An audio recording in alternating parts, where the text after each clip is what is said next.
Bonjour et bienvenue sur le Motocoach Podcast, le balado qui traite de l'actualité du motocross et des sports motorisés au Québec.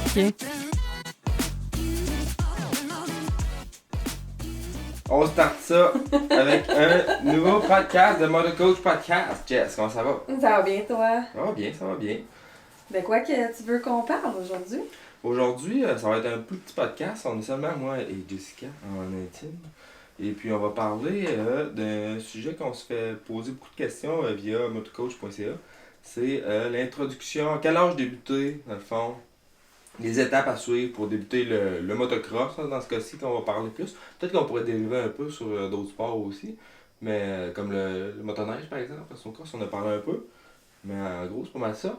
Ouais, je pense qu'il y a beaucoup de parents qui nous écrivent parce que, en tout cas, ils ont beaucoup de questions. Tu sais, leurs enfants arrivent du jour au lendemain, puis je veux commencer à faire la moto, puis là, ils savent pas vraiment où se garrocher, là, puis quel est le bon choix de moto. Fait que moi, souvent, déjà, visiter les concessionnaires, c'est une bonne idée, mais on va vous donner vraiment un bon coup de main là-dessus. Ouais, il y a plein de choix, puis aussi, tu sais, les étapes, à quel âge aussi, puis les courses, comment l'introduction peut-être aux courses. On va faire un autre podcast là-dessus. Mais vraiment plus par rapport aux étapes, je pense, puis les âges pour les petites motos. Fait que premièrement, Jess, toi, tu avais écrit un blog là-dessus qui est disponible sur motocoach.ca dans la section blog motocross. Ouais, parce que moi, c'était la question qui revenait vraiment le plus souvent, là. C'était à quel âge est-ce que je peux faire commencer le motocross à mon enfant? Là, je vous entends là, crier 2 ans puis 3 ans dans vos chars, puis 4 ans. Là. Je sais que il y en a plusieurs qui ont fait commencer leur enfant jeune, puis vous trouvez que c'est la bonne affaire à faire, puis vos jeunes sont rendus probablement super bons. Mais il y a différentes écoles de pensée. Moi, c'est pas nécessairement qu'est-ce que je recommande, dans le sens où on voit plein de jeunes. C'est sûr que quand tu viens d'une famille de motocross, ton jeune, il passe déjà ses fins de semaine sur les pistes. Ça, avec son pee-wee, il va triper, c'est sûr. Mais tu sais, monsieur, madame, tout le monde qui rentre un peu dans ce monde-là, que c'est vraiment nouveau pour eux. Mais je pense qu'il y a des étapes qui peuvent être intéressantes avant d'embarquer sur la moto pour le jeune, qui vont lui faire aimer le sport, progresser dans le sport, puis sans se faire peur. Parce qu'on en a vu, là, on donne les deux des cours un petit peu, puis les jeunes ils viennent, puis ils ont pris une fois une débarque, puis après ça, tu passes des mois à essayer de casser ça, cette crainte-là. Là. Puis aussi, tu sais, chaque jeune, c'est vraiment différent d'un à l'autre. Il y en a qui vont avoir peur du bruit, il y en a d'autres que ils sont juste pas rendus là aussi. Là. Il y a mieux jouer dans le sable à côté du bicycle. Puis, tu sais, on le voit des fois sur la gate, à la piste Pee-Wee, tu vois les jeunes, ils débarquent de leur bike, puis ils s'amusent ils s'amusent à jouer dans la terre. Ben oui, exact. Au lieu de. Tu te rapproches peut-être ton micro un peu, Jeff.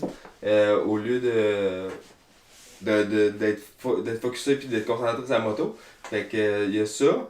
Puis tu sais, les Pee-Wee, là, les petits Yamaha et W50 avec les petits trous, là, moi je suis vraiment pas pro. Anti-petit trou, toi. Ah, vraiment, parce que je trouve que c'est tellement dangereux.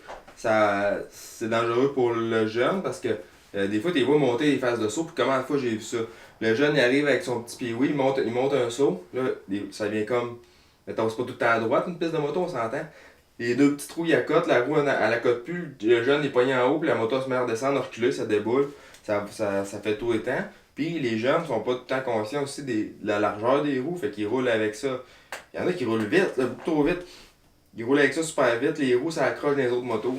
Les petits trous pour les motos, là, je suis vraiment pas pour ça. Là. Si ton jeune a besoin d'un petit trou pour la moto, il est peut-être juste pas rendu là. Ouais, c'est ça, je pense qu'il y a d'autres étapes avant. Puis, tu sais, comme je l'avais marqué un petit peu dans l'article, déjà, au niveau de la loi, là, présentement, ben, il n'y a pas vraiment de restriction à faire commencer ton enfant jeune, que ce soit sur les pistes, les parcs récréatifs ou à la maison sur ton terrain. Fait qu'au niveau de la loi, t'es déjà pas... C'est ça, c'est un peu... Le monde se pose des questions souvent, mais vu que c'est un terrain privé, je pense que ça tombe comme dans une zone grise un peu, puis il n'y a pas vraiment de limite d'âge. Puis aux courses, ça commence à 4 ans, là, les courses de Pee-Wee. Je pense que c'est à partir de 4 ans, là, tu peux participer aux courses en PW50. Fait que ça commence jeune.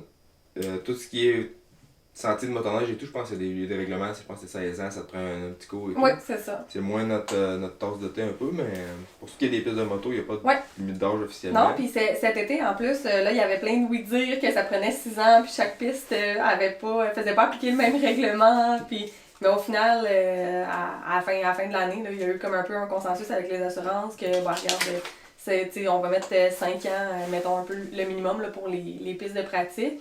Mais en fait, à la maison, vous pouvez commencer un petit peu plus tôt sur le terrain, il n'y a pas de problème. Mais ça, c'était un flou, je pense, qu'il y avait eu parce que, pour faire une histoire courte, c'est un nouvel assureur qui assure pas mal toutes les pistes de motocross au Québec. Puis, il est arrivé avec un peu ses Parce que les pistes de motocross, la plupart des pistes de motocross au Québec sont sanctionnées FQMHR. C'est la Fédération des véhicules hors route du Québec.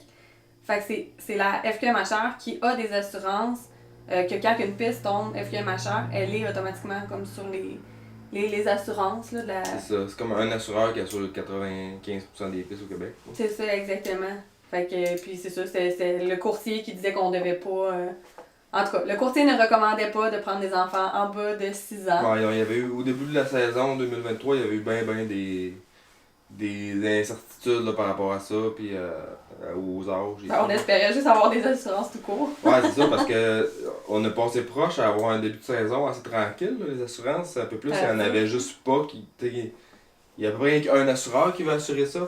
Fait que il faut que ça fonctionne, puis que... Puis tu sais, des fois... les personnes trouvent que sont sévères dans les parcs, de pas marcher sur la piste, de suivre les groupes, de... Pas embarquer deux sur la moto. C'est ça, tous ces règlements-là. Mais ça revient pratiquement au gros bon sens, oui, mais beaucoup aux assurances. Parce que si on parle les assurances au Québec pour les parcs et tout, là, c'est pas vrai qu'ils vont prendre le risque là, de se faire poursuivre, pas d'assurance, là, les parcs. S'il n'y a pas d'assurance, il n'y a pas de parc. Là. Non, c'est ça. Fait que non, faut.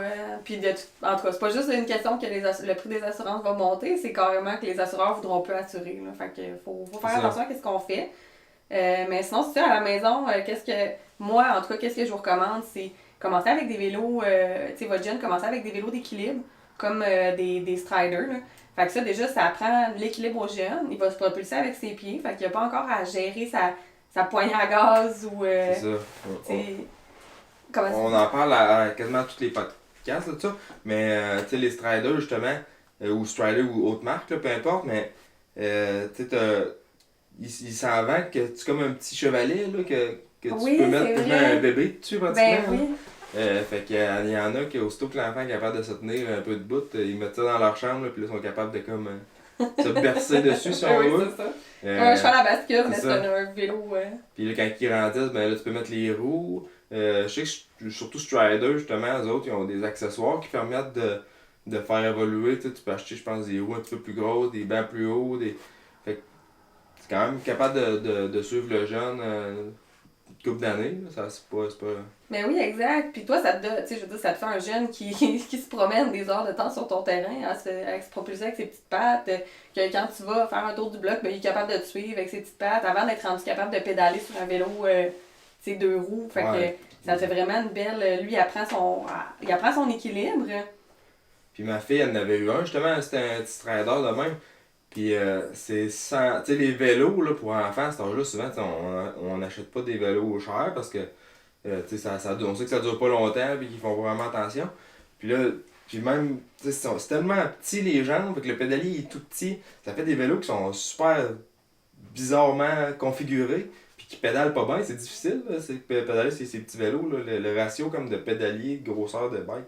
En tout cas, il y en a des jeunes justement, là, ces petits bicycles-là, okay, qui vont vite, là, ils montent les côtes, puis c'est quasiment épeurant à voir aller. Des fois, il y en a qui pognent vraiment là, de la rapidité là-dessus. Ouais, même chose avec le Stasic, que nous, ça serait pas mal notre deuxième, la deuxième étape. Fait que, tu sais, une fois que ton jeune maîtrise le strider puis que tu penses qu'il est prêt pour la poignée à gaz, tu sais, vers ses 4 ans, ses 5 ans, le Stasic, dans le fond, c'est vraiment comme, t'as une poignée puis t'as un frein qui sont comme une poignée de moto, mais ça a vraiment l'ergonomie d'un vélo. Ça ressemble à un vélo, c'est électrique. Fait que le jeune va mettre ses pieds comme sur ses petits pegs, puis il va pouvoir contrôler sa vitesse avec sa poignée. Il peut encore l'utiliser comme un strider quand il manque de batterie. Ouais, il y a moins ça par exemple. Il y a moins ça. Là, ils sont plus enclins à retourner à cette étape-là. Non, vraiment pas. Mais tu sais, ça leur permet justement d'apprendre à contrôler la poignée d'accélération.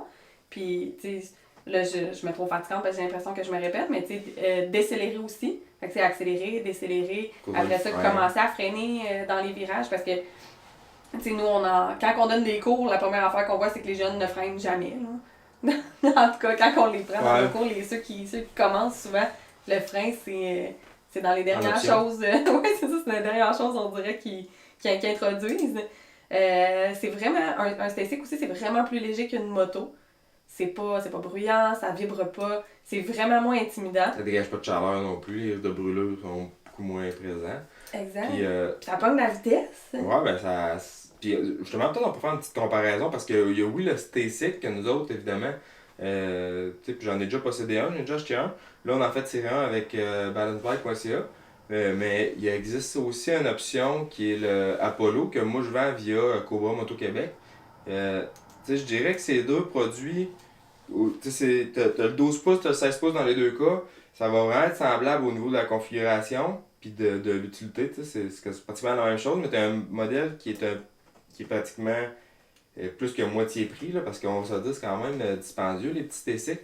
Mais t'es dans un autre gamme au niveau de la performance, puis c'est vraiment, le moteur il est vraiment puissant, il est fort, il va être comme un peu on-off.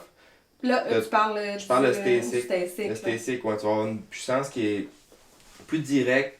T'as quand même trois modes pour l'ajuster, ce qui est très bien. Ouais, ça te permet de progresser, puis en plus, il y a... C'est ça. Puis si tu vas, puis c'est comme un frein style un peu, c'est une petite trappe avec un genre de tambour en arrière. Fait que sur le Stacyc, le frein il fonctionne comme seulement si tu roules par en avant. De la façon que c'est fait, c'est comme une trappe qui vient serrer sur un petit tambour. Fait que si tu recules avec le bike, tu freines, c'est 80% moins efficace. Mais en vrai, ça change rien, puis ça occasionne pas de problème. Versus que le Apollo, lui, le 16 pouces, il va avoir un frein à disque en arrière. Donc, c'est un frein à disque standard comme un vélo. Au niveau de la puissance, l'Apollo il va être vraiment plus soft. L'accélération va être vraiment plus douce, il est moins on-off, le feeling on-off si on veut. Au niveau de la vitesse de pointe, je pense que c'est semblable, mais tu vas avoir un peu moins de torque. On parle je pense que c'est en bas de 600 versus l'autre qui est à détail à 1399. Donc tu as quand même une grosse différence de prix. Mais même à la limite, un jeune qui est moins habile ou moins habitué, il va trouver ça plus facile avec l'Apollo probablement.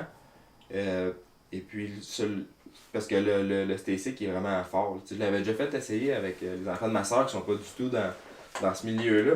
Puis le plus vieux, qui est un petit peu grand pour ces vélos-là, justement, mais pas d'expérience en moto, il a tombé sur le dos avec l'essayer le Stacyc. Là. Fait qu'il est vraiment puissant. Donc, rien que faire une petite différence entre les deux modèles qui existent pour les portefeuilles, parce que tu sais, là, c'est facile à nous autres de dire bon, ben, c'est un Strider, un Stacyc, ainsi. Mais ça, c'est. À un moment donné, le budget, il faut que ça suive aussi. Là. Mais oui, c'est ça. Puis aussi, dépendamment de tes buts. Là. Puis là, tu disais, mettons, si on revient juste au Stacyc, toi, tu parles qu'il y a 3 modes. Il y a 3 modes. Fait que toi, l'enfant peut commencer puis pas tomber sur le dos. Non, c'est ça. Parce que c'est en mode 3, là, sans gravel, ça vient de ça pratiquement. C'est vraiment. Ah, les jeunes aiment ça, faire ça. Puis c'est ça qui est le fun. Moi, c'est ce que j'aimais beaucoup du Stacyc, qui est vraiment puissant. Puis ils ont des modèles plus gros aussi, qui vont jusqu'à 20 pouces, avec une suspension en avant, des freins hydrauliques. Là, tu parles d'un bike à 3500, si je ne me trompe pas. Mais c'est vraiment performant. Jusqu'à 20 pouces, ça fait quel âge? D'après moi, un jeune de 10 ans peut avoir du fun là-dessus. Mais ouais. Facilement. Puis ils sont reconnus pour faire des machines qui sont solides, puissantes. Les pièces de rechange sont accessibles aussi, même des pièces que tu peux customiser ton bike.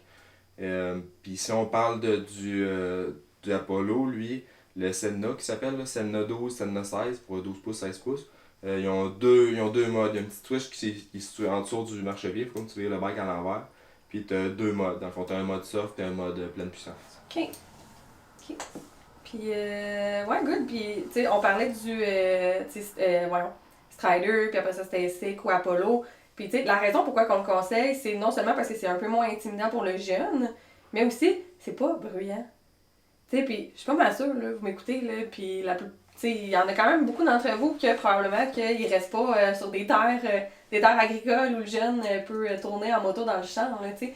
Fait que si toi tu veux qu'il puisse en faire quand tu t'en vas dans tes parties de famille ou justement qu'il puisse te suivre dans la rue quand tu fais ton tour du bloc ou peu importe, c'est ça, c'est des vélos qu'ils vont pouvoir utiliser tout le temps, tout l'été, à tous les jours. Tu sais, comparativement à C'est une ça. moto que ça te prend quand même un peu le terrain ou le vouloir de mettre ça, tu sais, dans un petit trailer puis partir, tu sais, partir sur des pistes de pratique. C'est ça. Puis Toi, t'en faisais même avec ta fille sur les comme pistes de BMX. les pistes de BMX, puis c'est là que je m'en allais, j'ai une petite histoire par rapport à ça. Moi, ma fille, dans le fond, j'avais acheté un petit Pic W50, elle devait avoir 3 ans et demi, 4 ans. Ben, je l'avais déjà essayé sur un petit Pee-Wee à 3 ans, puis elle a fini Whiskey Throttle dans le bois.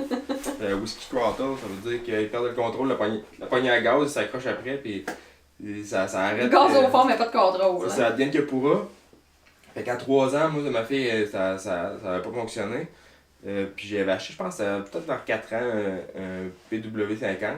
Elle a fait 1 an, peut-être 1 an et demi avec ça.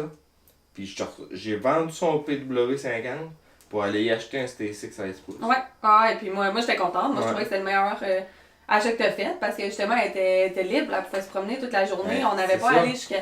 Tu sais, on reste sur une track, puis on trouvait ça vraiment plus libre le ST6 parce que pendant qu'on faisait nos tâches, peu importe, à l'extérieur, elle se promenait avec ça tout le temps, ou peu importe, quand on s'en allait aux pistes, elle pouvait se promener dans le pit tu sais, c'est ça. des fois qu'on roulait.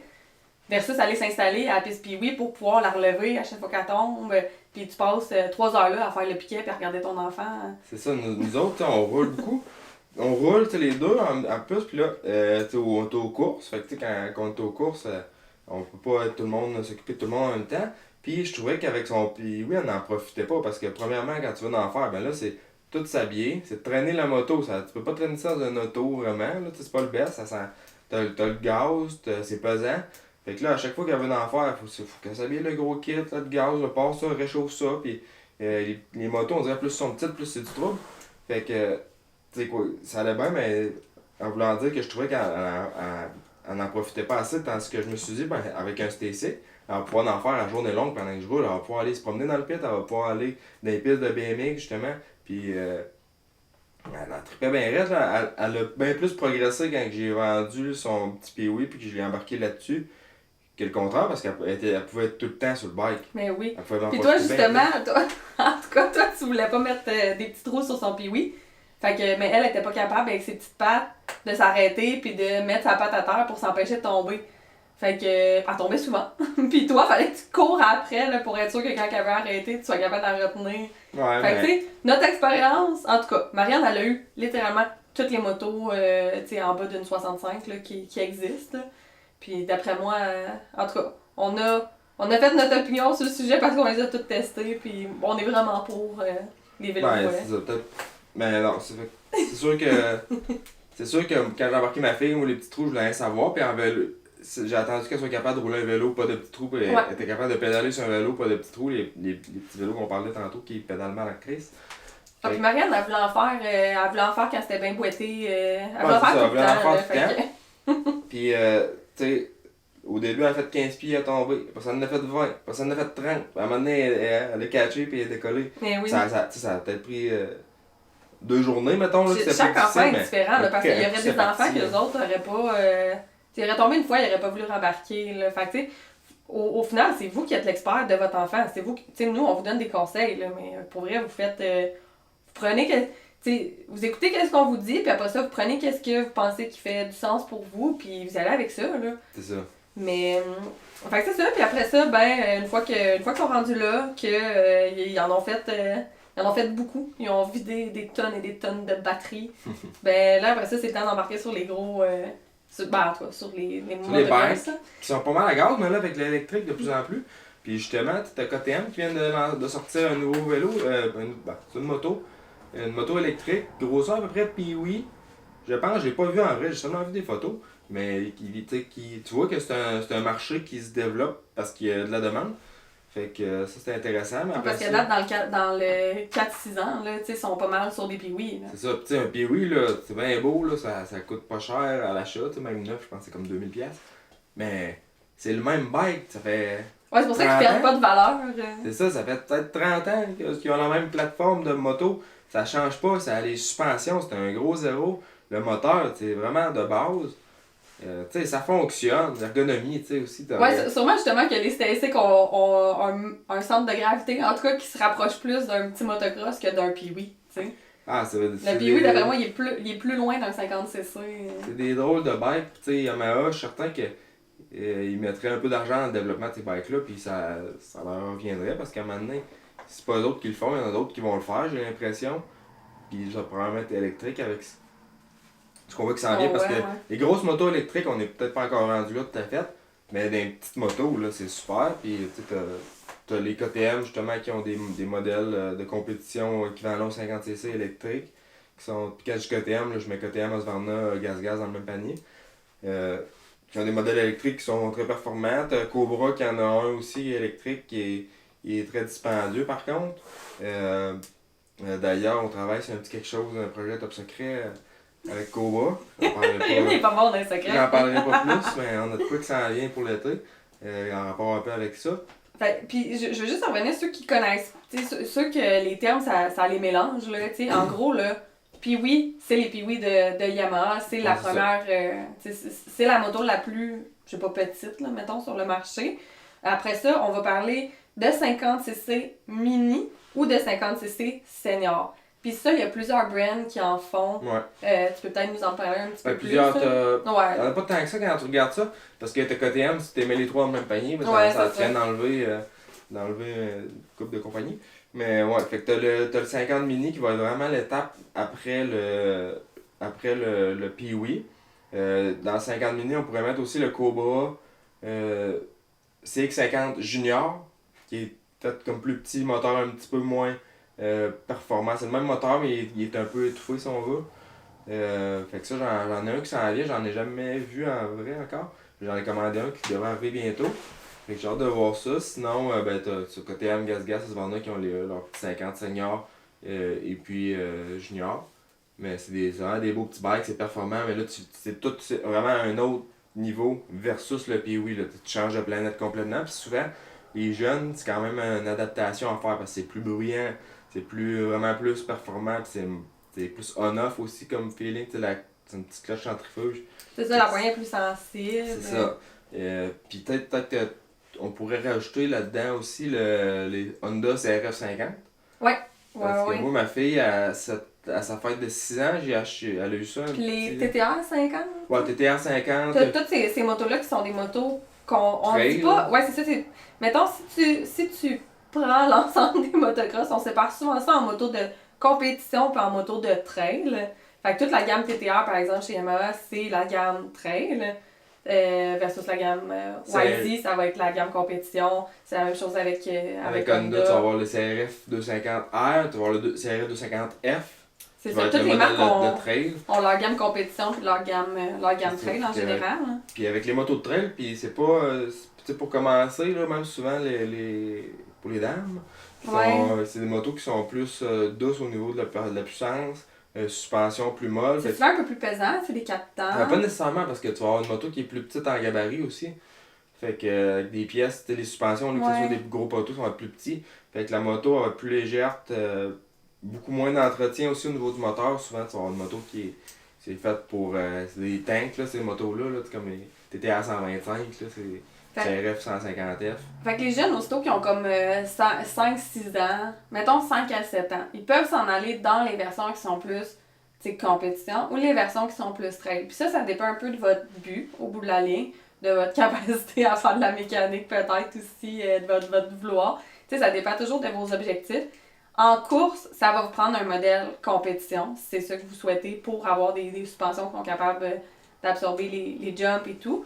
Fait que si... Comme nous, Marianne, avec le 50 de Honda, on trouve qu'elle a comme passé vite au travers parce qu'elle a progressé vite.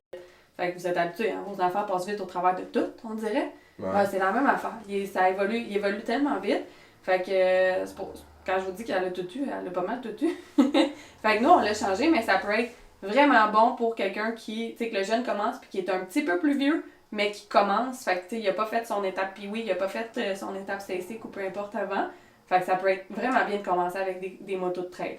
Mais s'il a fait toutes les étapes qui est déjà à l'aise, ben la prochaine étape, ça peut être une poignée qui est plus prime. Il est rendu là, probablement. Puis on peut aller vers des modèles de compétition. C'est ça. Puis comme tu dis, je pense que c'est vraiment important de cibler qu'est-ce que tu fais avec la moto. Parce que si les parents vous faites beaucoup de trail, 80% de la trail, puis de temps en temps, vous allez à la track. Même pour vous autres, d'avoir une moto qui est acheter un full cross pour faire de la trail, c'est vraiment pas la patente. Là. Puis tu fais de la trail, tu fais-tu de l'extreme enduro ou ben tu fais plus de la promenade ou tu sais. Fait que le choix de la moto va être important, plus performant, plus fort, veut pas dire plus fun. Puis pour revenir un peu aux RF50, ma fille, c'est ça, on y avait acheté ça au début de l'année, puis elle passait au travail vite, sauf que qu'est-ce que j'ai trouvé bon de cette moto-là, moi, c'était d'apprendre à shifter parce que c'est une moto qui est semi-automatique. Oui, ben oui. Versus les autres. Fait que là, elle se retrouvait, t'as un Pee-Wee, t'as pas de commande au pied. Fait que t'as aucune commande au pied, pas de frein au pied. Fait que t'as les deux freins au volant comme un peu un vélo. Avec le CRF50, elle se retrouvait avec un frein au pied à droite, un shifter à gauche, c'était 3 ou 4 vitesses, je m'en rappelle plus, semi-automatique, avec un frein au volant. Fait que ça lui a permis de plus s'acclimater avec ça. Semi-automatique, c'est qu'il n'y a pas de clutch. Fait qu'elle peut enclencher sa vitesse pendant qu'elle est arrêtée. C'est 3 vitesses, ouais. Puis c'est des motos qui sont super torqueuses. Fait que justement, pour faire la trail, avoir quelqu'un qui fait de la trail, puis on va faire des petits trails et tout, ça aurait été mieux que de la switcher. Parce que là, nous autres, on l'a switché pour un petit Cobra 50. Puis ça n'a pas été un switch facile. Parce que surtout, avec le Cobra, c'est une clientèle qui est vraiment en compétition, mais devant le peloton. C'est les motos qui sortent le plus de moteurs d'origine.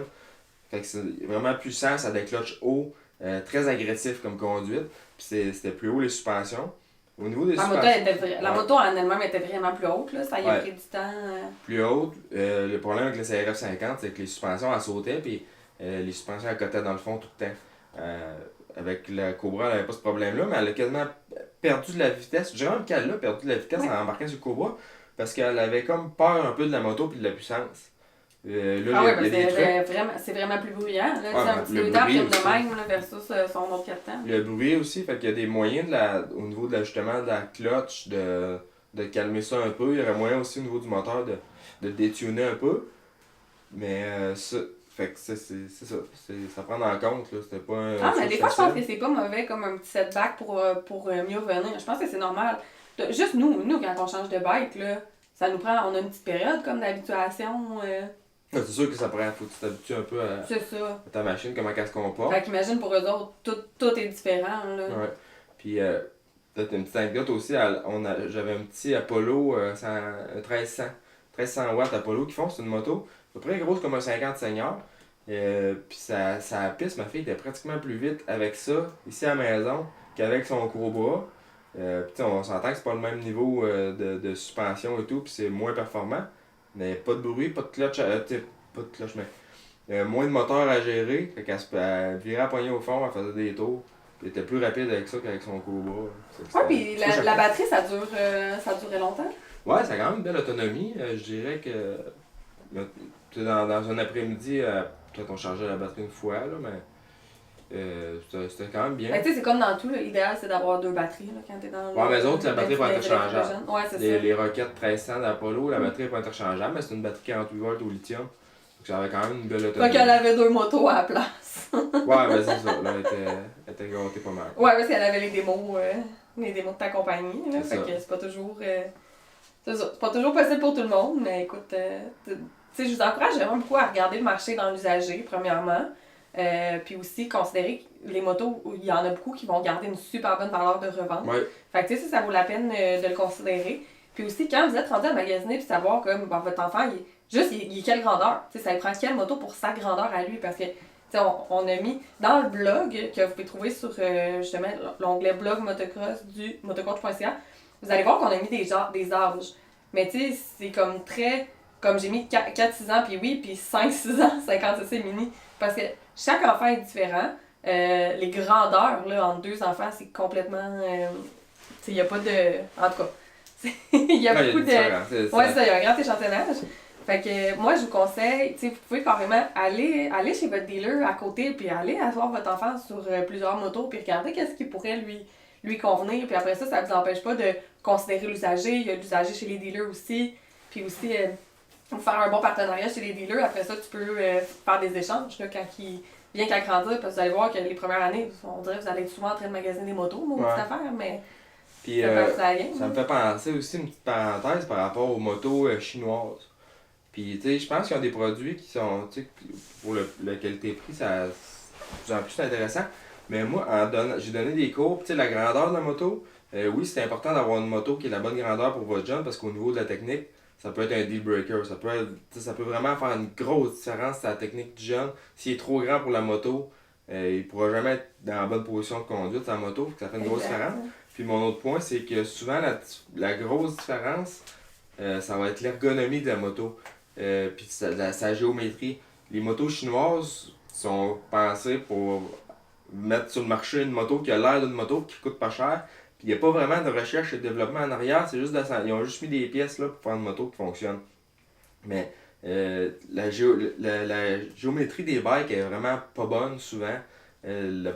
L'angle des suspensions, la répartition du poids de la moto et tout.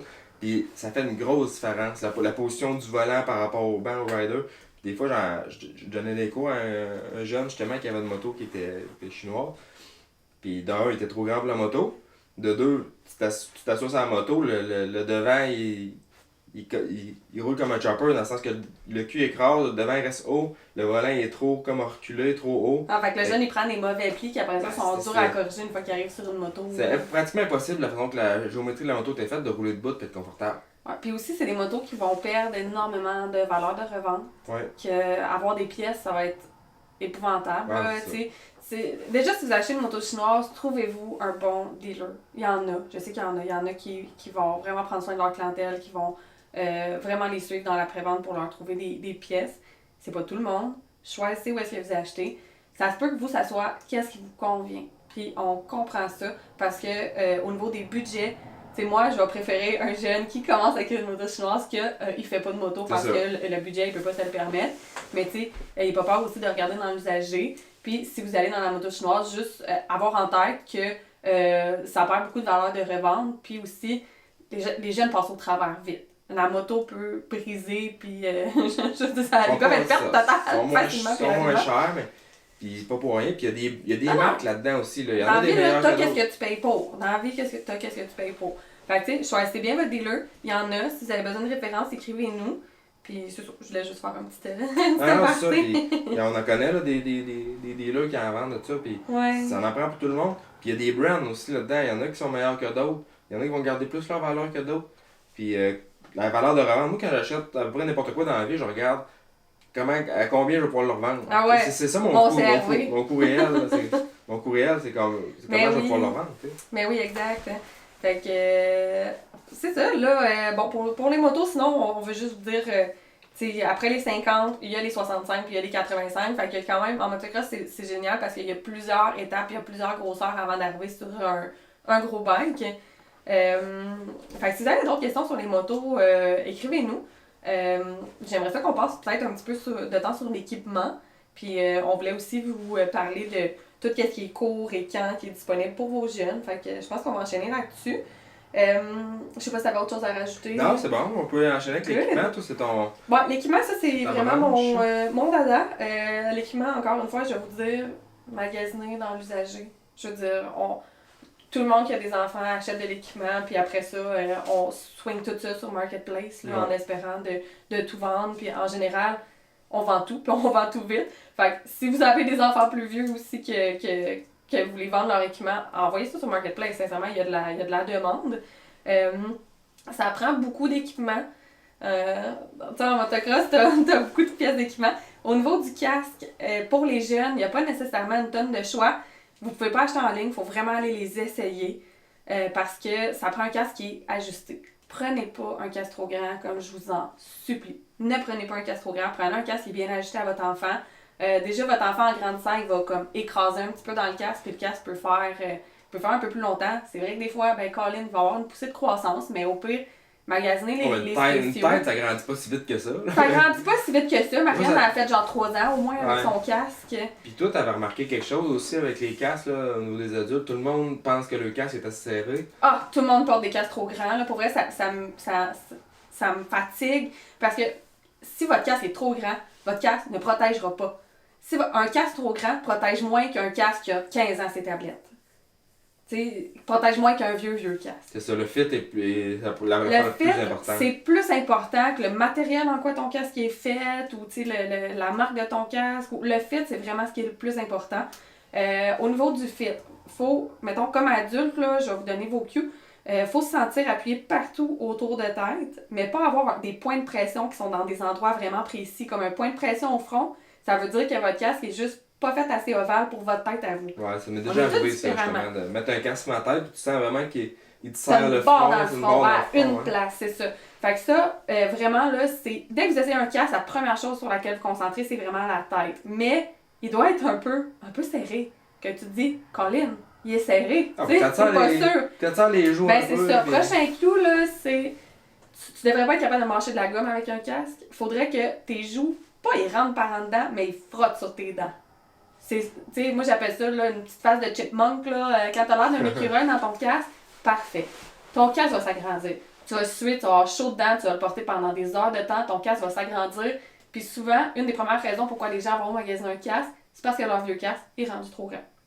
En moto, on le voit plus souvent. En motocross, c'est sûr que des fois, tu sais, on s'est juste tapé la tête à terre, là. Ouais, ben Fait t'as les chutes aussi, puis Oui. justement t'as l'IAT, là, je sais pas si pour les casques de jeunes ça fonctionne aussi, mais ils ont un système là, qui viennent d'intégrer, comme quoi quand si tu te cognes avec ton casque, il y a Oui. un Bonne plug. Merci.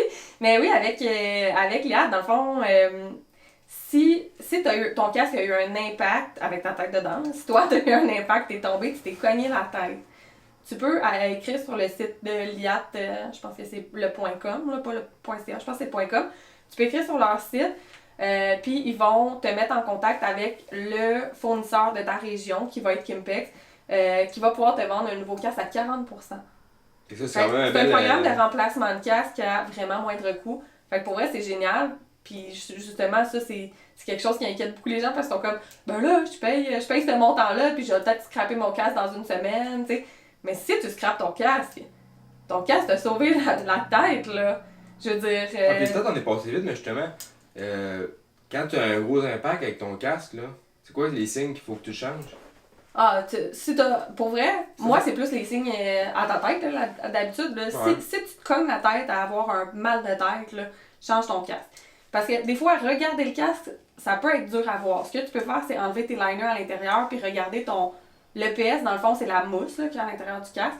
Regardez si elle est vraiment craquée. S'il y a des signes là, que ta tête a enfoncé dans le casque. Si la mousse a des signes de déformation. Ouais, à l'intérieur. Puis à l'extérieur, c'est aussi même chose, là, s'il est craqué. Mais tu sais, des fois, ça peut craquer. Je veux dire, tu peux l'avoir cogné sur. Tu sais, tu peux avoir reçu une roche, là, puis il y a des marques sur ton casque. Là. Tu sais, ça prend vraiment un impact avec ta tête dedans. C'est sûr que si ta tête n'est pas dedans et tu échappes ton casque à plusieurs reprises, change ton casque. Ouais. Non, pis tu sais, moi, quand tu te cognes la tête assez fort, que Ouais. j'en ai quelques-uns casques d'accrocher dans mon garage. Mais oui, puis faites-le parce que, tu sais, des casques, mettons des casques plus haut de gamme, c'est fait en fibre. Puis du fibre, ben le but, c'est que ça brise, là, tu sais. Ça déforme pas du fibre, ça brise. En brisant, ça dissipe l'énergie. Puis dissiper l'énergie, ben c'est ça que ça fait que l'énergie s'en va pas à ta C'est tête. ça. Puis le forme à l'intérieur, lui, il sert à amortir ta tête. Fait que lui, il va vraiment enfoncer. Mais c'est pas une mousse mémoire, là. Ça revient pas, cette affaire-là. C'est enfoncé, c'est enfoncé.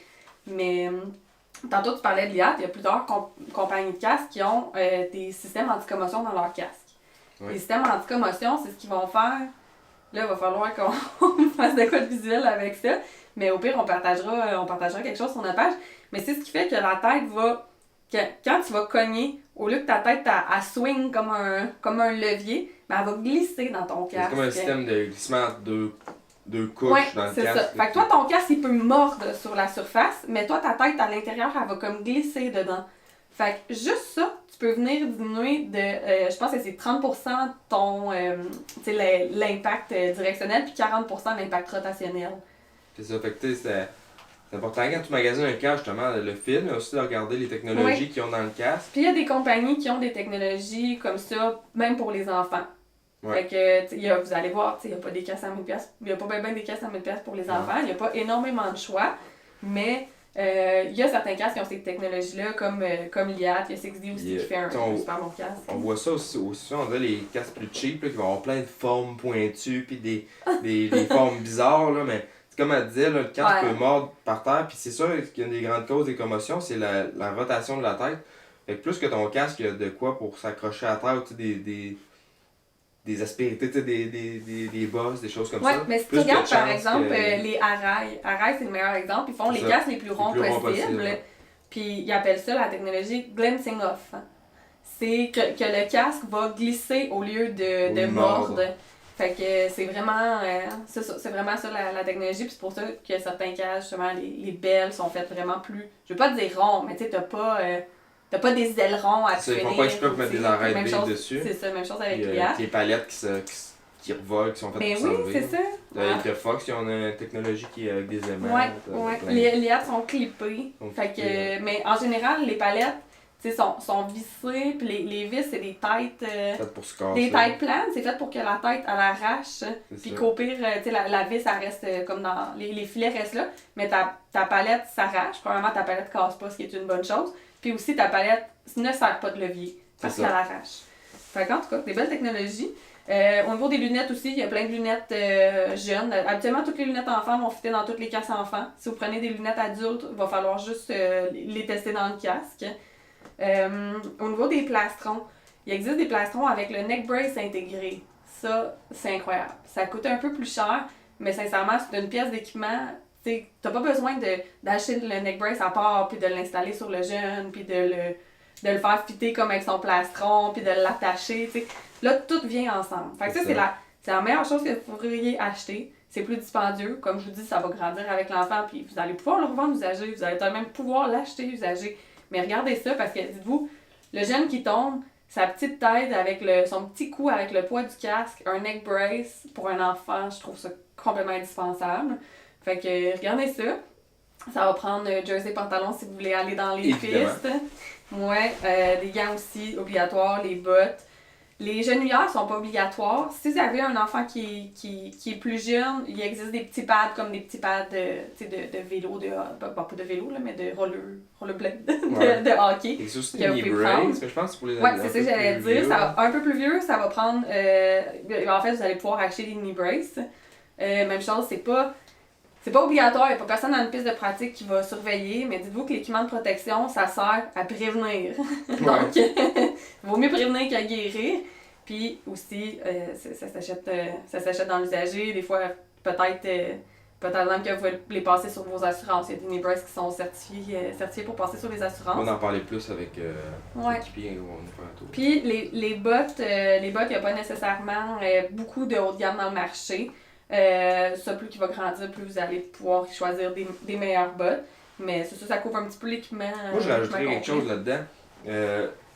Pour les adultes, on voit pas ça du tout pratiquement. Puis moi, j'en porte pas non plus. Les protège-coudes. Moi, pour ma fille, j'en ai acheté cette année parce que les enfants, ils tombent à terre. La première chose qui va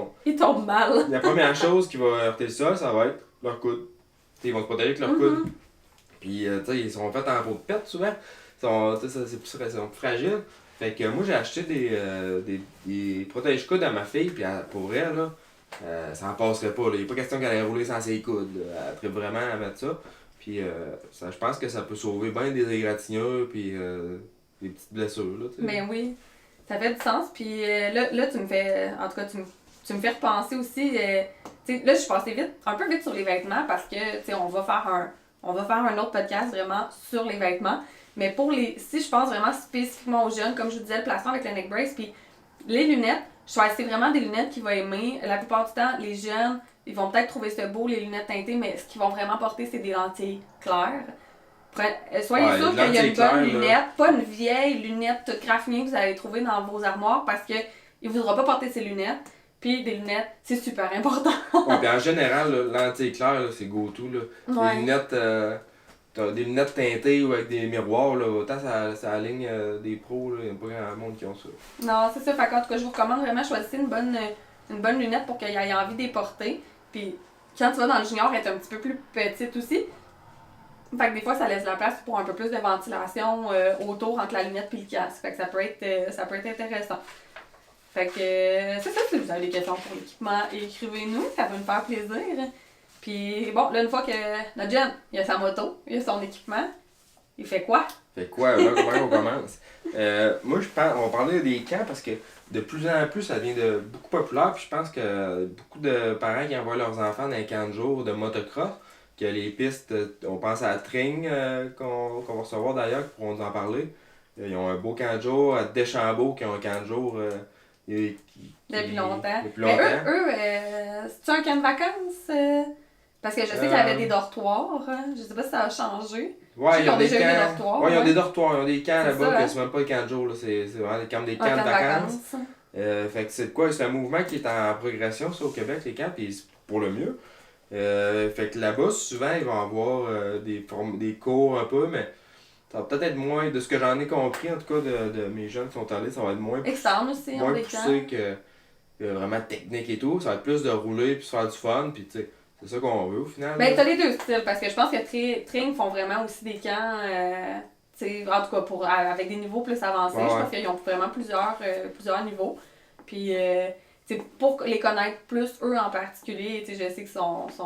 En tout cas, les jeunes adorent y aller, là. J'ai que des bons feedbacks, puis il y en a aussi, tu sais, ils en prennent des plus vieux, là, tu sais, ils en prennent en Ça, il y a comme des 85 camps et tout, style là. élite puis des chambeaux aussi. C'est Fait ça. que, tu sais, si on parle vraiment des camps d'enfants, ça va plus ressembler à ça. Mais la première chose que je ferais, c'est pas d'envoyer ton gars à un cours privé 2 fois par semaine, tu sais, vraiment technique et avancé, parce que surtout à un jeune âge, ils vont trouver ça lourd à la longue. Là, ils vont à l'école, ils arrivent le soir, puis il faut qu'ils refassent des cours, 2 heures de cours de moto, déjà ils sont brûlés. Puis là, tu le mets 2 heures de cours, 1-2 fois par semaine, là, puis ça marche pas souvent.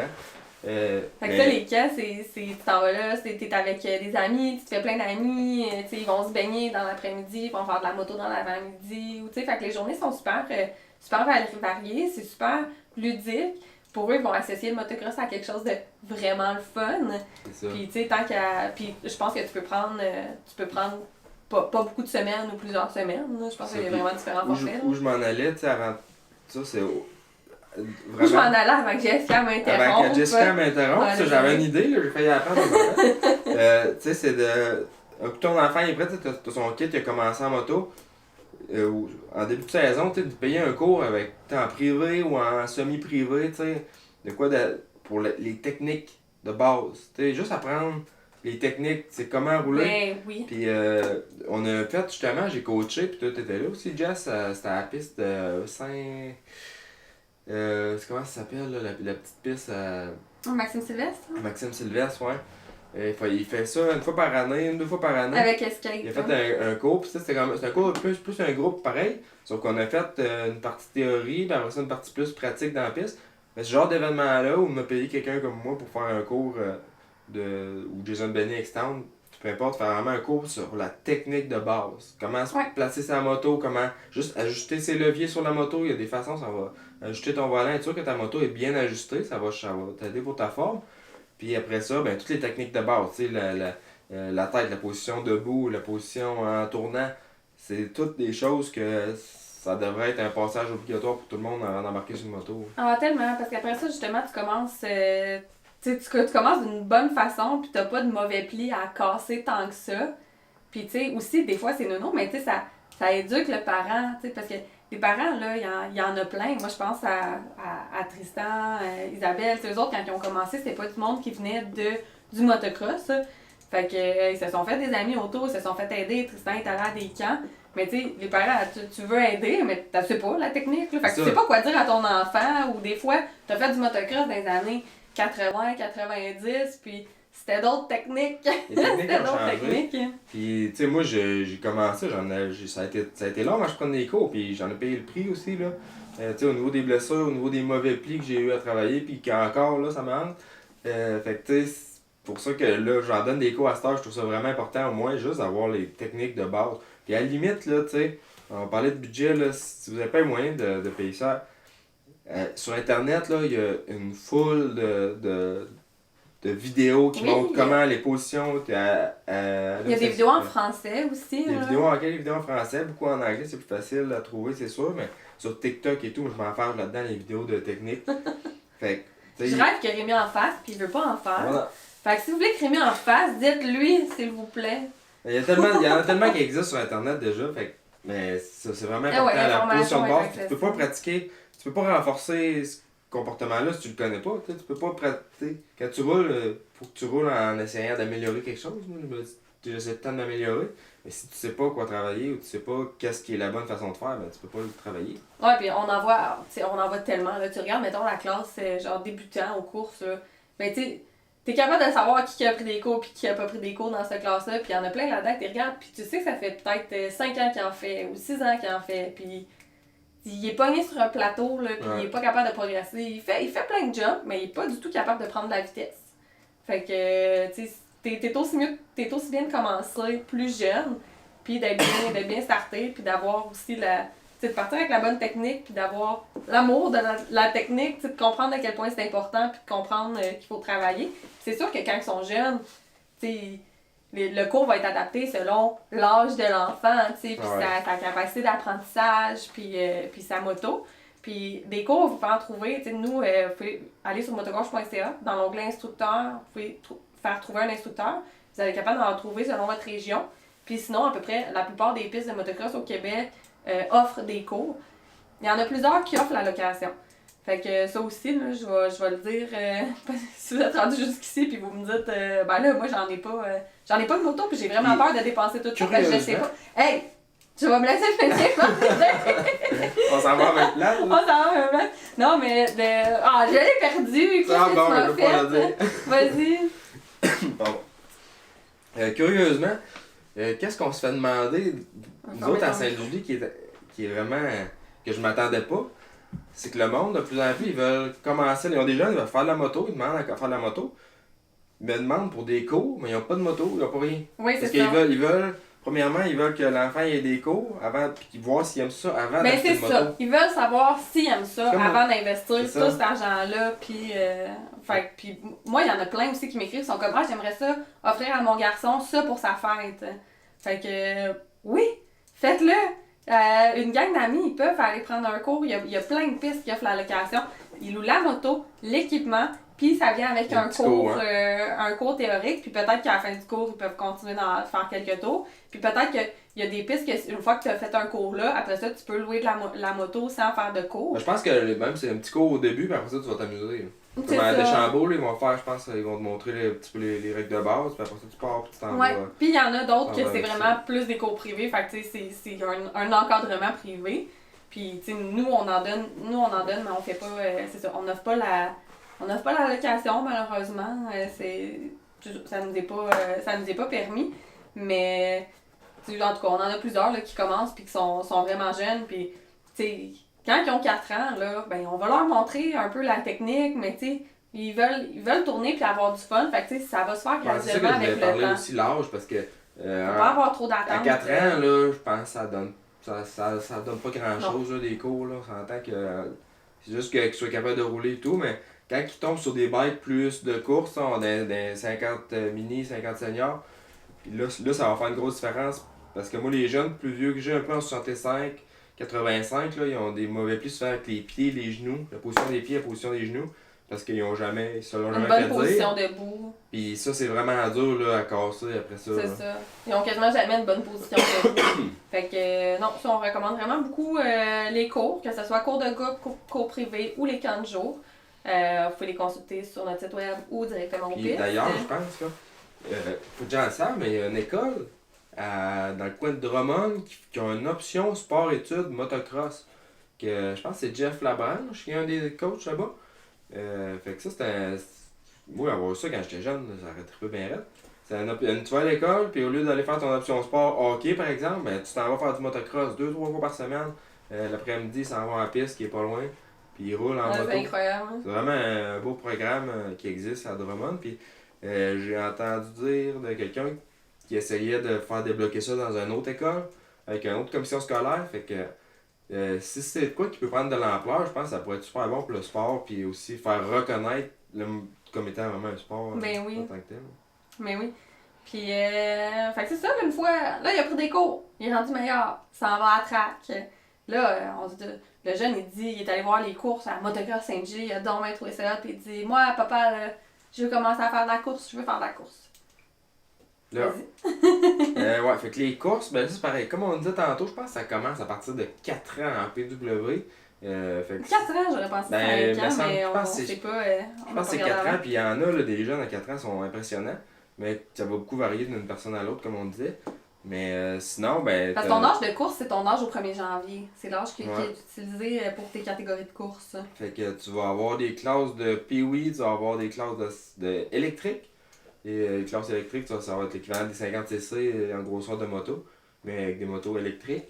Tu vas avoir ensuite des classes de 50, puis c'est beaucoup dans des classes d'âge, là, dans ces catégories-là. Souvent, là, tu vas avoir, mettons, du 5-6, du 7-9. Ouais, c'est ça. T'as Fait les que- catégories de moto plus les catégories d'âge. Hein. Fait que tu vas avoir 50. Eux autres, ils opèrent assez à la petite piste. Je pense qu'en la classe de plus vite, 50, ils ont une course à la grosse piste Le samedi. le samedi. Puis tu vas avoir les 65 aussi, qu'eux autres vont avoir l'option petite piste, grande piste. Fait que tu vas avoir des courses à la petite piste, tu vas avoir un groupe de courses à la grande piste. Fait que c'est vraiment l'introduction après ça aux grosses pistes avec les gros bikes. C'est ça. Fait que C'est un autre monde. Là. ton jeune veut commencer, là, peu importe son niveau, il va avoir une classe pour lui. Puis les courses, là, t'as pas à t'être qualifié dans un événement quelconque ou quoi que ce soit pour participer aux courses au Québec. Tu peux simplement arriver le matin, la veille, puis t'inscrire. Si t'es capable de, tu sais, souvent, le samedi, on va avoir des pratiques pendant l'avant-midi. Fait que ça peut permettre de voir ton jeune, il est pas mal de la même vitesse qu'un autre jeune. Fait que tu peux demander aux parents, il course en quoi, tu sais, pour t'aider un petit peu à savoir en quoi l'inscrire. J'ai fait aussi un article sur comment c'est la course sur le site web. Fait que ça aussi, ça va vous donner vraiment des renseignements. Qu'est-ce que ça prend? Parce qu'on fonctionne avec des transpondeurs. Les transpondeurs, là, tu peux les louer au challenge. Mais souvent, ça, c'est un gros facteur de stress, puis je le comprends. Tu sais pas comment ça marche. Faut-tu que tu sois inscrit tant d'avance? Faut-tu. Mais, en général, là, si tu arrives à la piste de moto d'une course du challenge, on va parler du challenge parce que c'est là qu'on connaît le mieux. Tu arrives au challenge le vendredi. Le vendredi soir. Le vendredi soir avec ta moto, ton jeune, puis un peu d'argent dans tes poches. Tu vas tout être capable de faire là-bas, là, puis de t'inscrire, si t'as pas ta passe de membre, tu vas pouvoir la prendre là-bas aussi. À cette heure, c'est tout par internet, ça se fait bien, puis je conseille de le faire par internet. Mais si t'as des questions à poser, des fois, c'est plus facile de les poser en personne. on sont durs à rejoindre, là, on fera pas de cachette. Fait que, tu sais, mais stressez-vous pas. S'il y a une course proche de chez vous, présentez-vous le samedi, à partir du samedi matin, vous allez pouvoir vous inscrire aux pratiques, vous allez pouvoir faire les pratiques. Oui, en arrivant sur place, on va vous charger justement les pratiques pour le lendemain, plus votre entrée. Puis quand vous allez pratiquer, il va y avoir d'innombrables parents sur place, comme vous, là, à qui vous allez pouvoir poser vos questions. C'est une communauté, hein, le motocross, fait que les gens sont super... moi, je trouve ça très avenant. Là. Je sais que, en tout cas, je passe pas beaucoup de temps sur la piste, puis oui, je pense que ça reste compétitif. Mais pas dans les classes. C'est compétitif, mais tu sais, je veux dire, Pas dans les classes novices. Hein. c'est un esprit quand même qui est vraiment sportif, puis les parents sont beaucoup impliqués sur la piste, puis oui, c'est un peu les parents qui surveillent la piste souvent, tu sais. Ben oui. Puis, on a autant de flagmen qu'on a de parents. c'est les meilleures personnes pour à qui poser des questions, tu sais, aller à la piste, parler aux autres parents qui en font de la course, ils vont tous vous expliquer comment ça marche, puis écoutez, c'est pas compliqué au final, mais je comprends, quand t'es pas là-dedans, c'est ta première fois, t'as 1 million de questions, puis c'est très normal. Ouais, mais commencez par aller lire mon article sur comment commencer la course. Si vous avez des questions, vous pouvez m'écrire aussi, parce que des fois, ça se peut que pour votre cas personnel, j'y ai pas répondu dans l'article. Fait que écrivez-moi. Vous pouvez écrire aussi sur le site web du challenge, puis sinon aussi, juste sur les pistes, vous allez être capable d'avoir des réponses à vos questions. Fait que votre enfant, demain matin, tu sais, moi, là, j'ai commencé la course. J'ai commencé à rouler aux courses.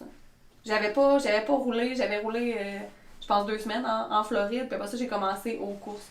Fait que, tu sais, c'est la même chose pour les jeunes. Les jeunes, une fois qu'ils ont roulé un petit peu, ils peuvent commencer la course même en ayant un calibre qui est novice. Ça se peut qu'ils se fassent passer 3 fois par le meneur. Je l'ai appelé 3 fois.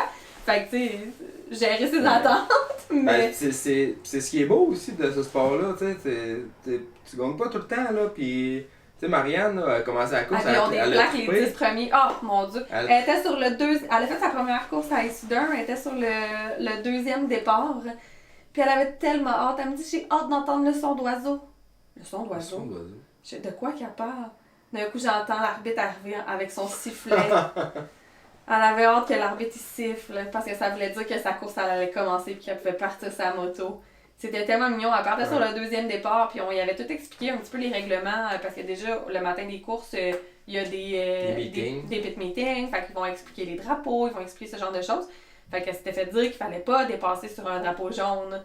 Mais le concept de combien de temps que ça durait ça, elle avait juste arrêté parce qu'elle voulait pas dépasser le petit gars qui était tombé. Ouais, c'est vrai. Fait qu'en tout cas, c'était tellement cool. C'est beaucoup d'apprentissage, puis... Elle a adoré ça, elle a fini Elle a vraiment adoré ça, puis elle a, tu sais, elle dit, j'ai-tu gagné? Mais non, vraiment pas, mais tu sais, ils apprennent que, tu sais, il faut que tu mettes les efforts, puis c'est comme dans la vraie vie, tu sais, c'est une compétition, puis que le meilleur gagne. Ouais, puis au cours, ils se font des belles amitiés, puis les parents aussi, vous allez tellement rencontrer de gens, puis...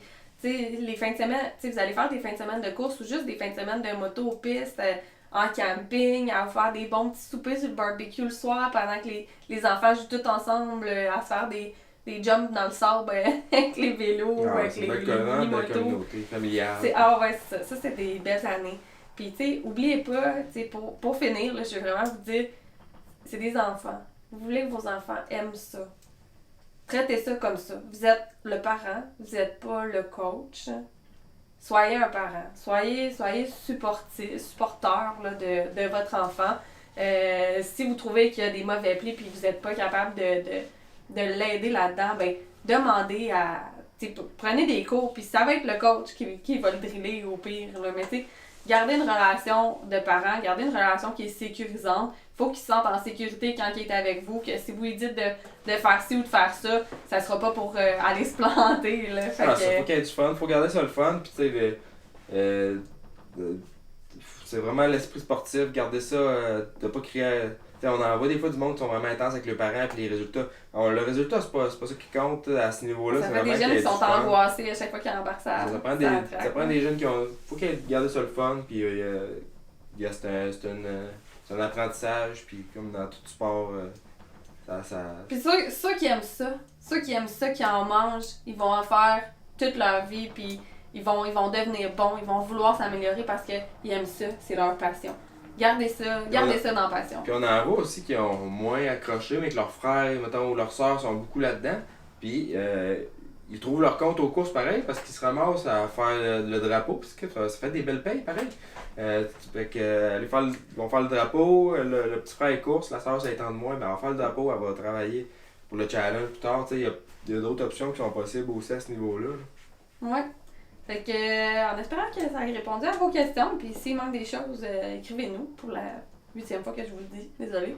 Je vous remercie tous les supporters du podcast. Yes, merci à Motosport Bispec qui nous donne un bon coup de main.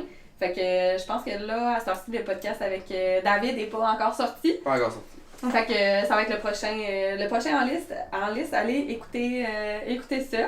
Ouais, beaucoup d'informations pour ceux qui veulent du moteur, là, tous les conseils dyno, comment ça fonctionne, programmation de CU. On va parler de ça avec les secrets de mécaniciens. Et ça, la chance d'avoir un gars qui a travaillé dans des équipes de course factory, qui est maintenant il va annoncer qu'il est rendu. J'allais m'échapper, mais fait que non, ça va être intéressant. Donc on se revoit pour un prochain épisode. Merci, salut! Merci, bye. On fait-tu le concours, on oublie de faire? On shake. Est-ce qu'on le met avant l'intro ou est-ce qu'on le met quand? Avant l'intro. Hein? Est-ce qu'on starte avec ça, puis après ça on fait l'intro musicale, puis après ça on se salue? Ouais. Salut Jess! Non, attends, enlève ça. Non, arrête s'il te plaît. Ça te gosse, hein? Ça me fait un autre enregistrement. Hein? Ça me fait un autre file. Ben c'est correct parce que celle-là, c'est pas grave. C'est pas grave, moi les celle-là, tu vas pouvoir l'acheter direct. Ouais, je sais. Mais c'est parce que je veux qu'on parle, puis ça va durer 5 minutes. Non, je sais pas. Parce que je veux pas qu'on fasse des saluts Jess parce qu'on leur dit genre 4 minutes après. Là. Oh, ben là, Fait c'est qu'on la peut première faire. affaire que le Hey tout le monde monde! C'est la première affaire que le monde va entendre. Je sais, mais on peut faire. Hey tout le monde, si vous n'êtes pas déjà inscrit, allez sur. Ben, même ceux qui sont déjà inscrits. Hein? Même ceux qui sont déjà inscrits. Ouais. Comment tu dirais tout le monde. Bon, concernant le concours de Stasic, on a eu un problème avec au niveau de notre site internet, avec nos courriels. Là, je suis comme Hubert, j'ai pas le goût de dire qu'on a eu un problème.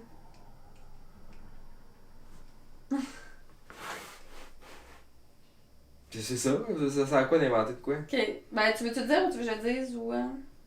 Tu peux y aller. T'es prête là?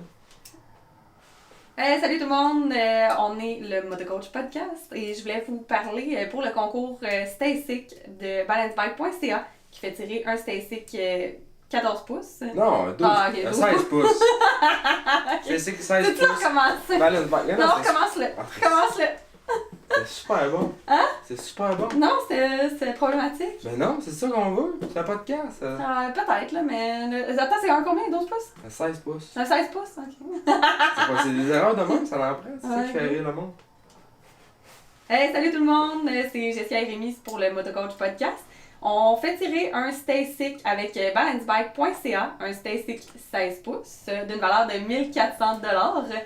Pour participer, plutôt que de suivre les instructions qu'on vous avait dit sur notre page motocoach.ca. Ouais, parce qu'on a un petit problème technique au niveau de la boîte de contact.